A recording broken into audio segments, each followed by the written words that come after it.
They sold her for $300 on a dry Thursday morning, and before the sun set, half the town would realize they had just witnessed the biggest mistake of their lives. The auction took place on Main Street in Dry Creek, Arizona territory, right between the feed store and a wind-bent flagpole that hadn't seen a new banner in years. Dust rolled through the street like it had somewhere better to be. Horses shifted. Boots scraped against sun-bleached boards. Nobody spoke louder than they had to. Out here, words cost energy, and energy meant survival.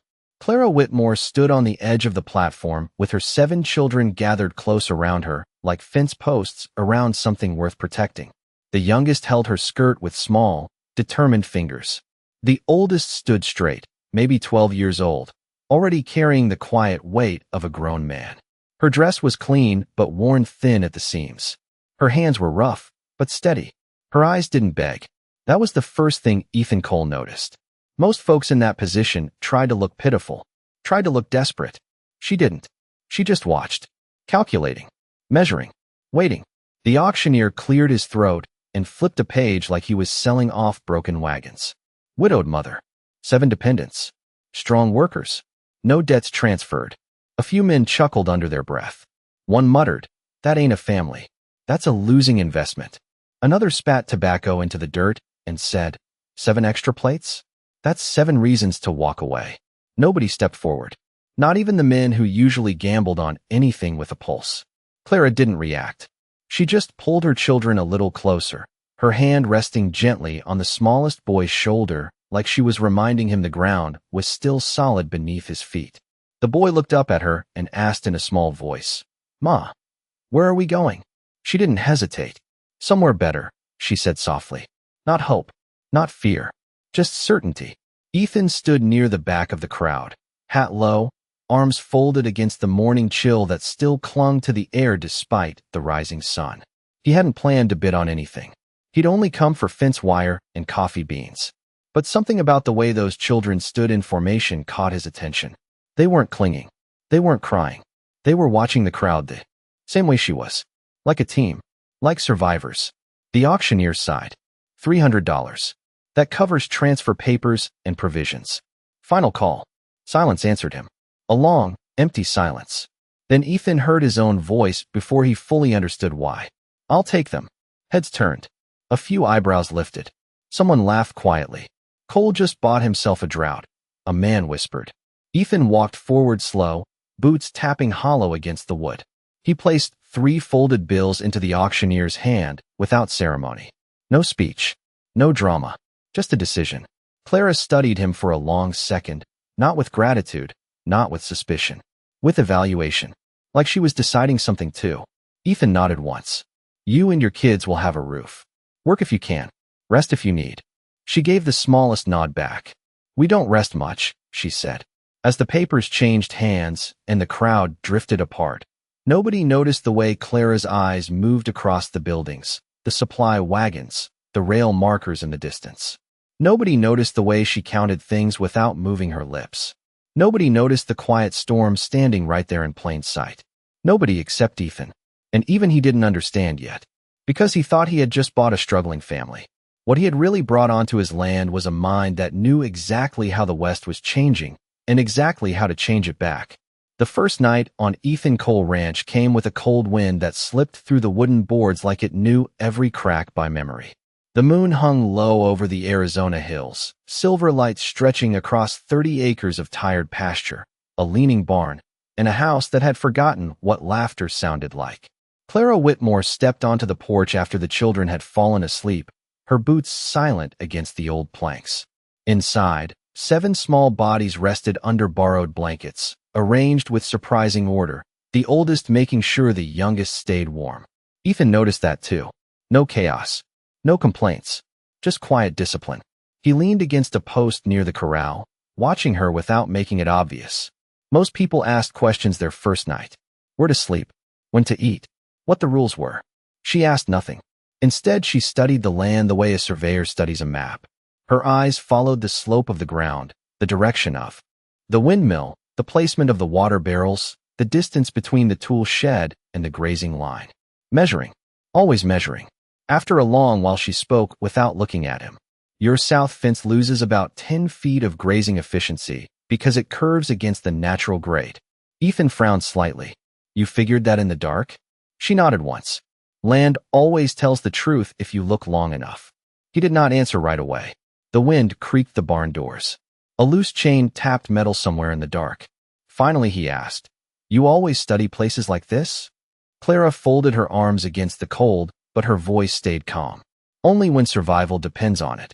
That answer stayed between them like a stone dropped into still water. The next morning proved stranger. Ethan woke before sunrise like always, expecting confusion, maybe fear from the children. Instead, he found something else entirely. The oldest boy had already swept the porch using a broken broom repaired with twine. One of the middle girls was organizing nails by size on a flat crate. Another child was carefully folding empty grain sacks into usable squares. No one had told them to work. They simply did. Clara moved among them quietly, not commanding, just adjusting small details. A hand on a shoulder. A nod. A quiet correction. Ethan watched from the doorway holding his coffee tin, unsure what to say. Finally he asked, Where did they learn to move like that? Clara answered while tightening a loose hinge with a borrowed wrench. Children learn what keeps them safe. The youngest boy approached her carrying a bent spoon. Instead of throwing it away, she showed him how to straighten it against a flat stone. Nothing is useless if you know where pressure belongs, she told him gently. Ethan felt something unfamiliar settle in his chest. Not pity, not curiosity, respect, though he would not have called it that yet. Later that day, he noticed something else. Clara had taken a piece of charcoal and was marking small numbers on the inside wall of the barn near the feed storage. Not random marks. Calculations. Usage estimates. Supply duration. He stared at the neat columns. You keep accounts? She wiped charcoal dust from her fingers. If you do not measure what you have, you lose what you need. He looked at the numbers again, then at her. You talk like someone who ran more than a kitchen. Clara met his eyes for the first time that day. Calm. Direct. Unafraid. I ran whatever kept my children alive. Then she returned to her work as if the conversation was finished, leaving Ethan with the quiet and growing feeling that nothing about this woman was ordinary. By the third morning, the ranch no longer sounded the same. The place had always woken slowly, like an old man stretching stiff bones, but now the air carried quiet movement before the sun even touched the hills. Ethan stepped out with his coffee and stopped halfway down the porch steps. The children were already working again, but not like children pretending to help. They moved with intention. The oldest boy, Daniel, had divided the morning into tasks without being told. One child checked water buckets. Another gathered loose kindling. Two more worked together repairing a cracked chicken coop latch using scrap wire and a nail they had straightened the day before. No arguing. No wasted motion. Just quiet cooperation. Ethan leaned his shoulder against the porch beam and watched. You run them like a crew boss, he finally said. Clara did not look up from where she was adjusting the angle of a rain barrel to catch runoff from the roof. I do not run them, she replied. I prepare them. He took a slow sip of coffee. Prepare them for what? She paused only a second. A world that does not give second chances. That answer followed him the rest of the day. Around midday, Ethan noticed something else. The smallest girl, barely 5 years old, was sorting broken tool handles into piles. Not randomly. By length. By grain. By what could still be useful. He crouched down beside her. What are you building there, little miss? She answered without shyness. Future handles. Ethan almost smiled. Later that afternoon, he saw Clara unfold something from inside the lining of her worn bag. Not money. Not papers anyone in town would recognize. It was a small silver locket on a thin chain, worn smooth like it had passed through many hard years. She did not open it right away. She just held it in her palm for a moment, her thumb resting against the metal like she was remembering something heavy. Ethan did not mean to stare, but he did. Finally he asked, That worth something? Clara answered quietly. Everything. She opened it briefly. Inside was not a photograph, but a folded scrap of paper marked with faint ink lines. Ethan only caught a glimpse. Straight lines. Measurements. Symbols he did not recognize. She closed it again before he could ask more. Just something that reminds me where mistakes begin, she said. That night after supper, Ethan found Daniel drawing shapes in the dirt behind the barn using a stick. Boxes. Lines. Paths between them. What is that supposed to be? Ethan asked. Daniel did not stop drawing. Supply routes. Ethan blinked. Supply routes for what? The boy answered simply. For not running out. Ethan looked from the drawing to the barn, then toward Clara, who was mending a shirt by lantern light. Your ma teach you that? Daniel nodded. She says if you can see where things move, you can stop losing them. Ethan stood there longer than he meant to. Something about the way the children thought made the ranch feel different. Like the land itself was being watched more carefully. Like small losses were no longer allowed to hide. As the lantern light flickered across the yard, Ethan realized something he had not expected. He was not teaching them how to survive the ranch. They were teaching the ranch how to survive itself. And somewhere deep in his gut, a quiet realization began to take shape. These were not just children who had endured hardship. These were children who had been trained by it.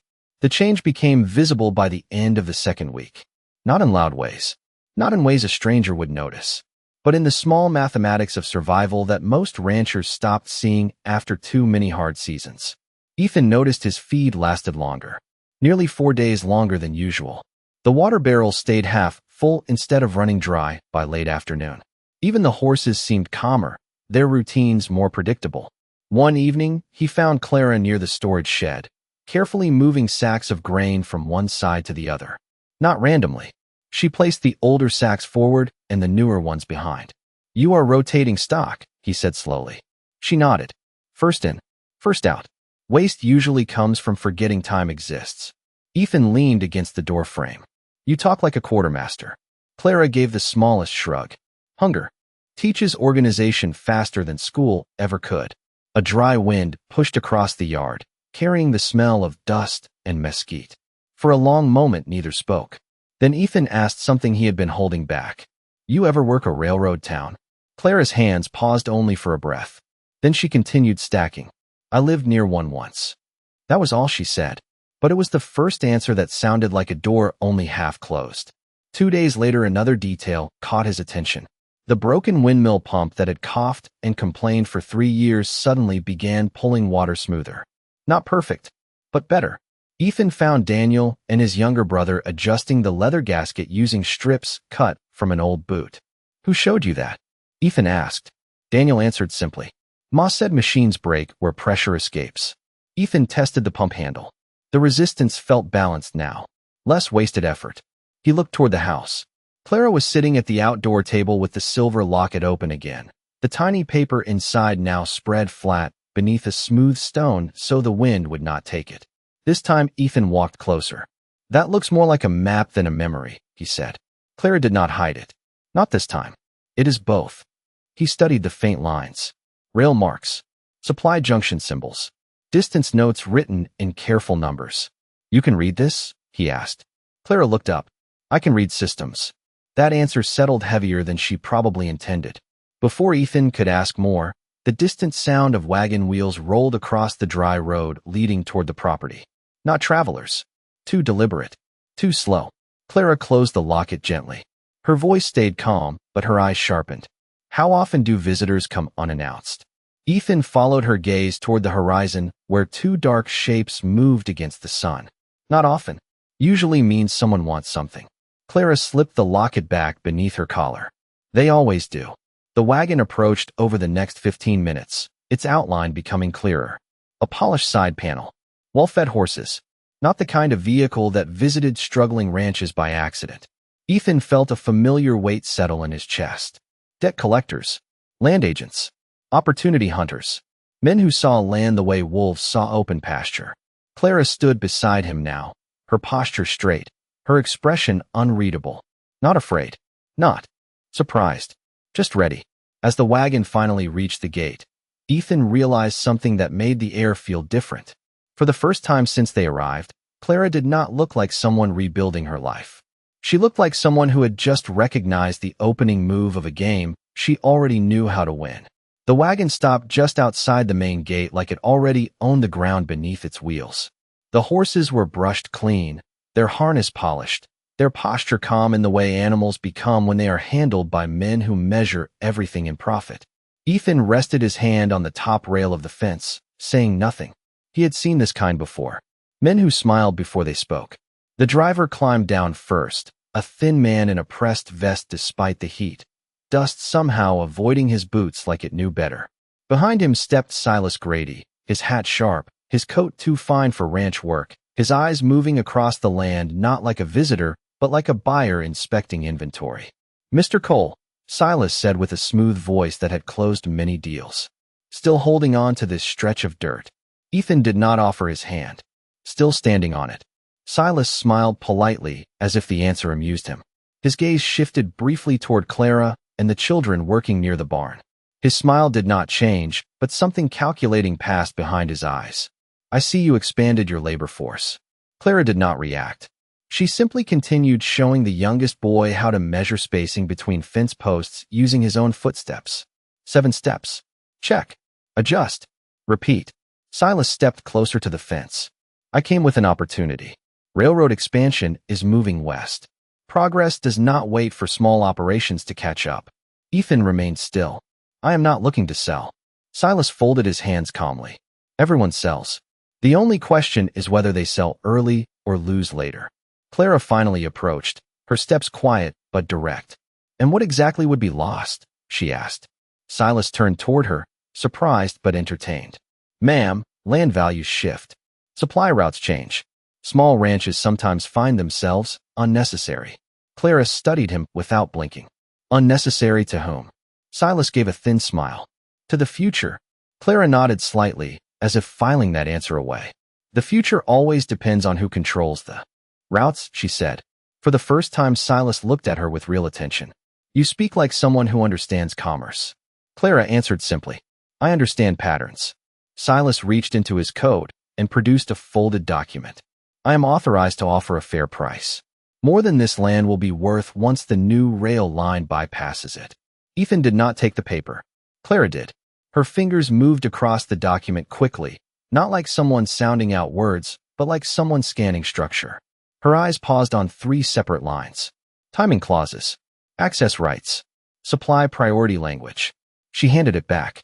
"Your valuation assumes control of the Southern Freight Corridor." Silas blinked once. "That information is not public." Clara's voice stayed even. "It is predictable." A small silence followed. The wind shifted. One of the children hammered a loose nail back into place with careful strikes. Silas studied Clara more carefully now. "Have we met before?" Clara shook her head. "No." Then after a small pause she added, "But I have seen men like you before." Silas gave a polite nod, but his confidence had shifted slightly.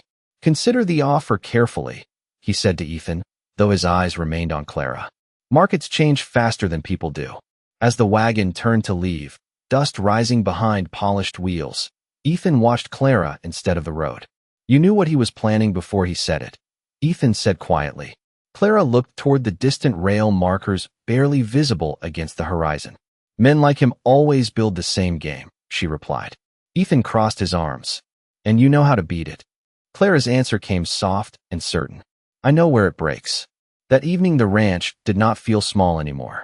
Not because the land had changed, but because Clara began moving through it like someone arranging pieces on a board only she could fully see.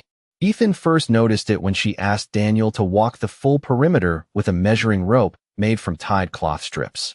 Not to fix anything, just to count, just to know. "Every place that fails begins where nobody is paying attention," she said quietly as they walked the fence line together. The late sun stretched long shadows across the grass, and Clara stopped every 30 yards to check posts, soil firmness, and sight lines toward the southern ridge. Ethan followed, curious, now rather than cautious. "You planning something?" he asked. Clara answered without looking back. "I am removing surprises." The next morning she reorganized the supply shed completely. Not for comfort, for speed. Tools that were used together were placed together. Feed buckets moved closer to the barn door. Spare nails stored by size and purpose. Ethan watched her move a hammer 6 feet from one hook to another.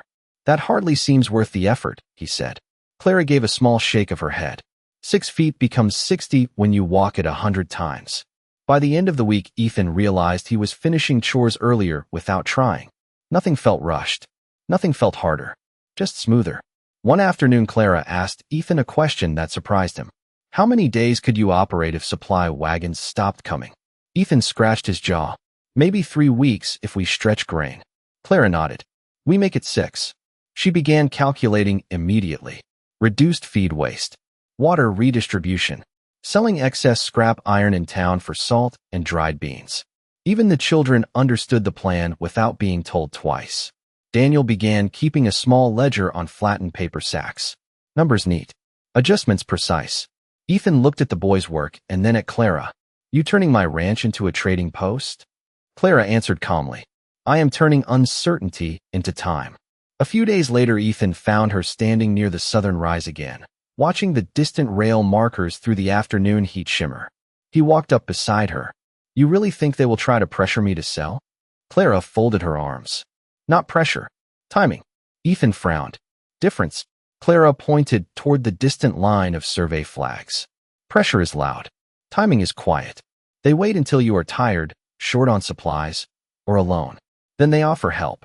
Ethan let out a slow breath. And what do we do? Clara finally looked directly at him. We stop being weak in the places they expect. That night she showed him something new. She opened the silver locket again, this time laying the small map on the table between them. With a piece of charcoal, she marked 3 small circles along the rail sketch. Freight bottlenecks, she explained. Places where delays cost them money every day. Ethan stared at the markings.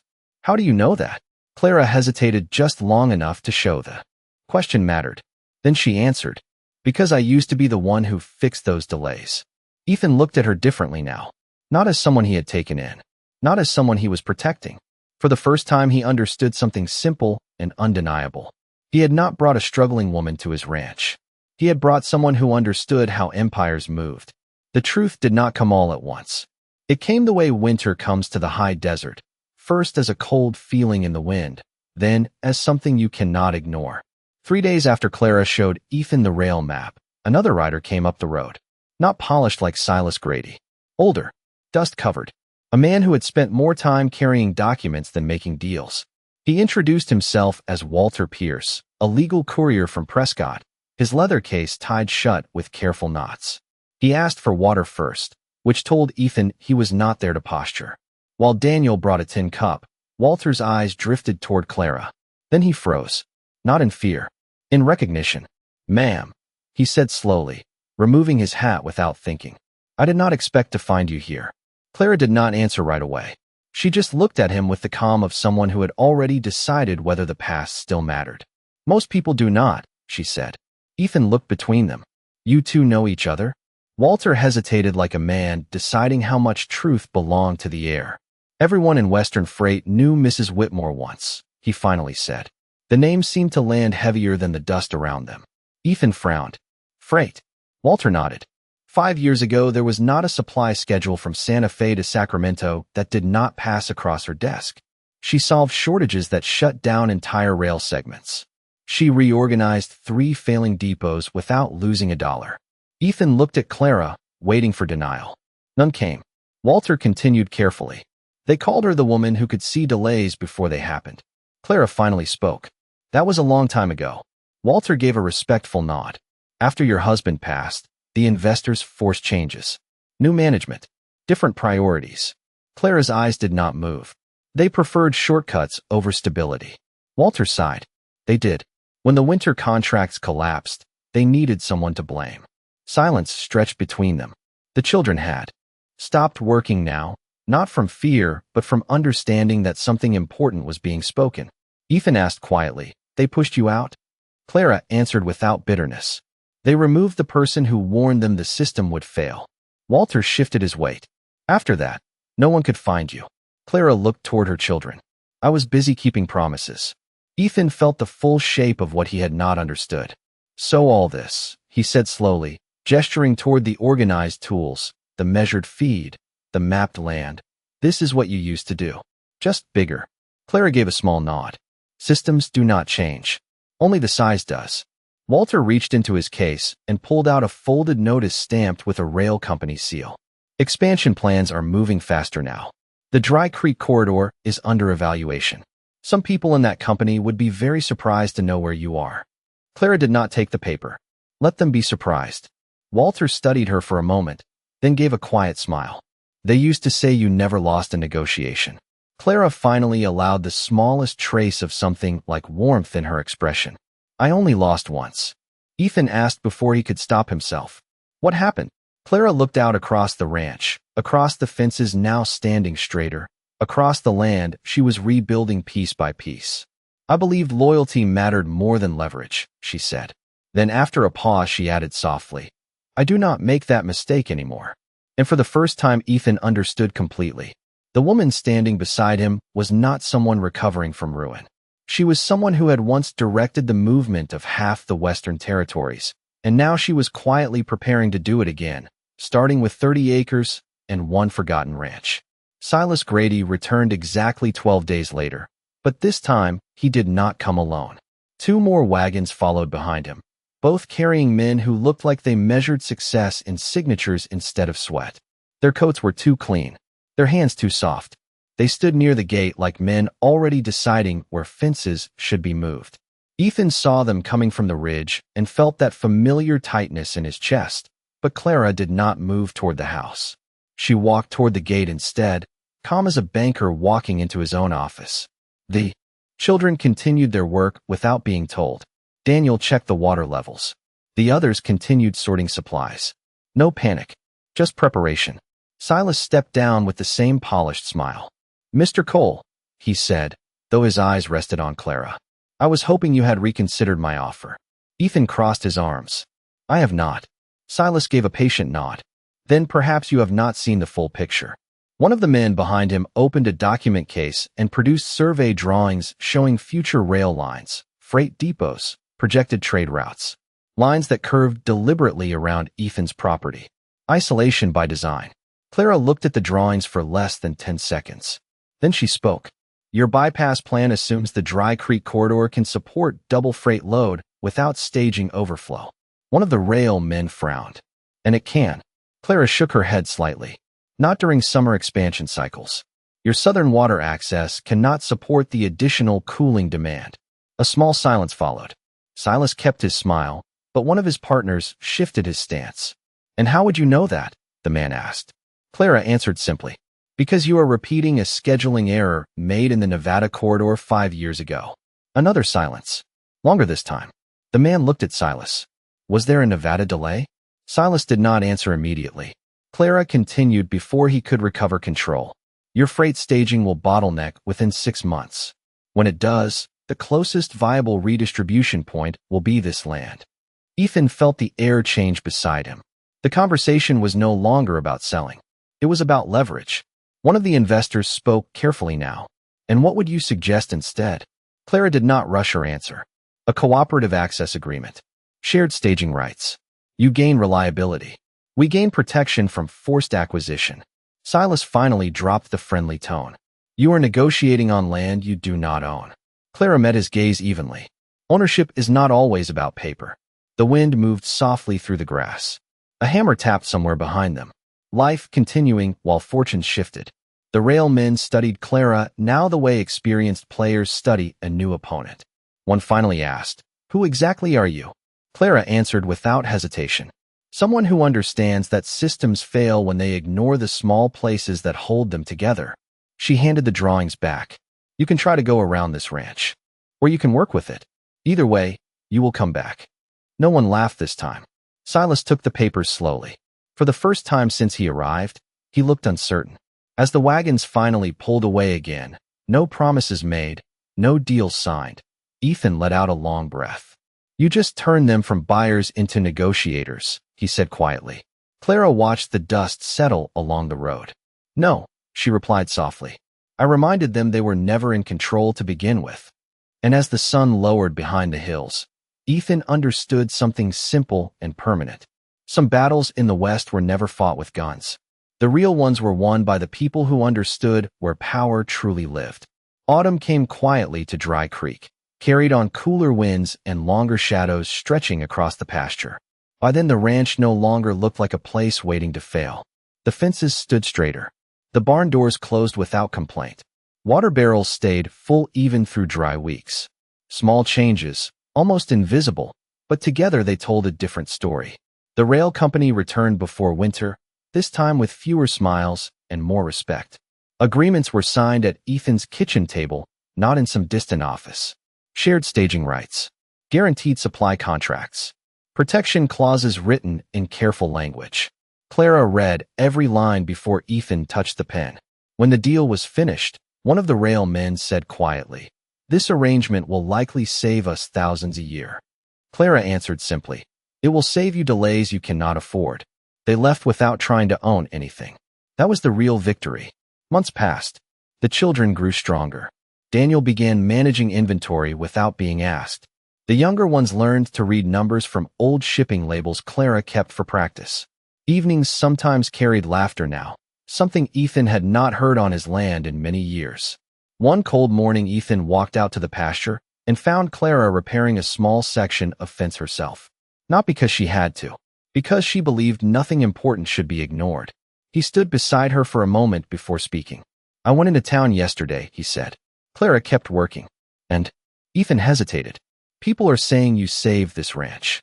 Clara pushed the last nail flush with 2 careful strikes. "No," she said calmly. "This ranch decided to survive. I only showed it where it was bleeding."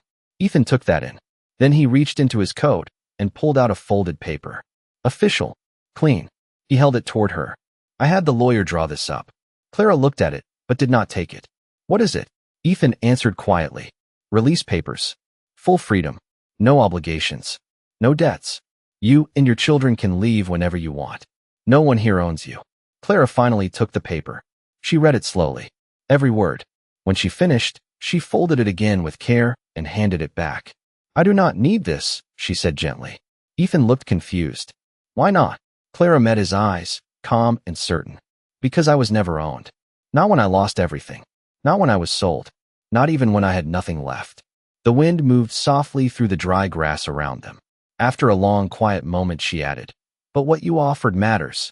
Ethan nodded slowly. "Then why stay?" Clara looked toward the house where her children were helping each other carry water, their movements steady, their voices calm. "Because this is the first place where someone offered partnership instead of control." She picked up her tools and started back toward the barn. Ethan watched her go, understanding something he had not understood when he placed $300 on that auction table. Out in the West, a man could buy land, cattle, or labor, but respect was never something money could purchase. That had to be earned. And sometimes, without realizing it, a man did not buy someone's future. Sometimes he was simply given a chance to become part of it.